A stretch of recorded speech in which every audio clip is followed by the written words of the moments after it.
Well, we didn't see much cricket played here at the Gabba today, but what we did see is put this test match in a really interesting position. Sam Jordan from 9 News, joined by Tom Deason from the Sydney Morning Herald. Tom, Australia certainly on top, but they're going to have to battle the weather to get a result.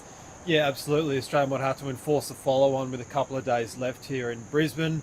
Yeah, the game's interestingly set up a real frustrating old day. It seems like you get me on for the wet days to talk about. Not a lot of play, but yeah, I think 30 odd overs got bowled today. Australia batted about 15 or 16 and about the same for India. So, yeah, fans didn't get their money back today. No, that's exactly right. Now, the weather has been so unpredictable here in Queensland so far throughout the week. There were thoughts that maybe Australia could take an early declaration this morning, but they made that decision to add some more runs. Alex Carey doing most of that damage as well. Firstly, on his form, rather than the decision, his form, it's been really impressive.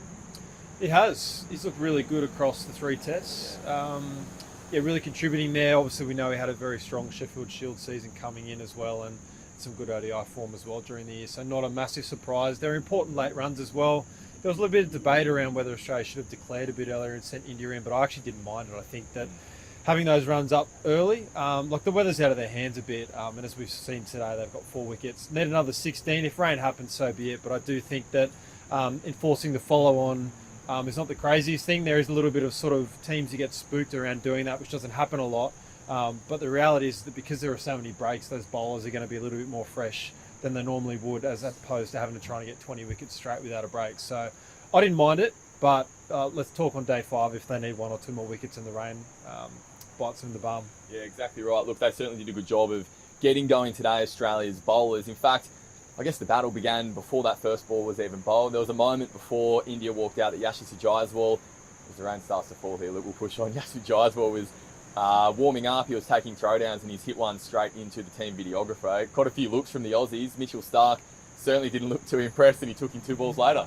Yeah, absolutely. Very funny scenes up in the press box. We saw Tammy got hit on the ankle, and I don't think all the Aussies were particularly thrilled that Jaiswal was trying to smack on their way, and goes out in the middle. I think he might have left his first ball and then basically clipped one to Mitch Marsh in front of square, and a few laughs there given that he couldn't keep that one on the ground. So, yeah, ultimately a very productive early session there for Australia, getting the big wicket of Virat Kohli too, but constant on and offs as we're seeing here. I think Australia went off about 8 times for rain and light during the day, so incredibly frustrating on heaps of different fronts, because they would have loved to get as many overs into them, obviously. Yeah, that's exactly right.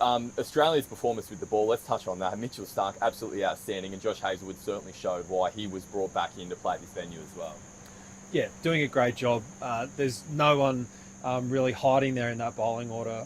Interesting start, Nathan Lyon before today had bowled 1 over in his last 22 days.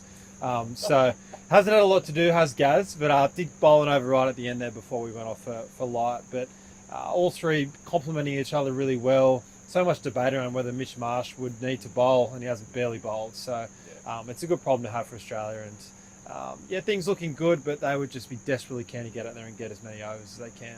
Yeah, that's right. You mentioned India's performance with the bat as well. Virat Kohli is someone who's certainly been in the spotlight too. Of course, he had that century in Perth, but outside of that, it's been a really lean run for him. It has.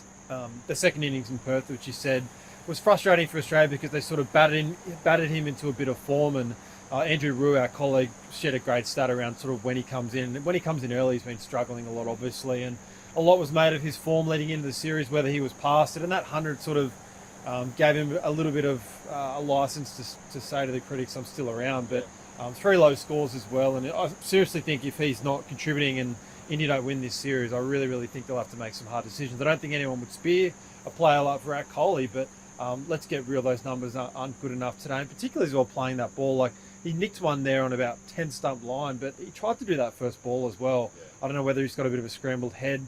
His guys ahead of him are not letting him, not soaking up enough balls for him as well. So that's a problem as well. But yeah, he'd be very disappointed. The reason why those couple of early wickets fell too is that Mitchell Marsh took an absolute screamer at gully as well. The first one was relatively straightforward to remove Jaiswal, but there was quite a celebration to it. I'll tell you what, when he took that catch for Australia's second wicket today, the stadium almost fell down. The noise was that loud, and I think some of that was just coming from Mitch himself. Yeah, he said at the press conference afterwards that fielding in the gully is really, really hard because Cameron Green's so good at it, and everyone compares him in the team to Cameron Green when he does that. So nice to take a catch. He sort of joked about his agility and ability in the slips cordon in the gully. So very happy to do that. And there was an early question, and then it sort of circled back around. He was very happy to bring it up again and really talk through everyone. That screamer. So yeah, a bit of a highlight on a slow day. Yeah, look, and the question now is how many more highlights Australia will get. The weather forecast here in Brisbane right throughout the week has been changing so often, but just before we recorded this now, we had another look, and it's getting worse as well. You would have to say, as things currently stand, the draw is the most likely outcome here.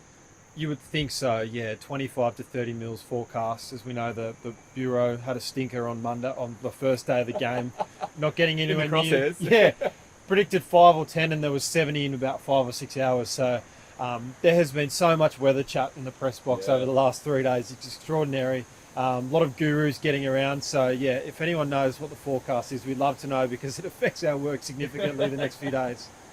Yeah, that's right. So look, that is the big question here in Brisbane in the coming 2 days. But given what we saw today, we do know that there are certainly a few more twists to be told in this third test match of the Gabba Trophy. We will be back right here tomorrow to bring you all the latest.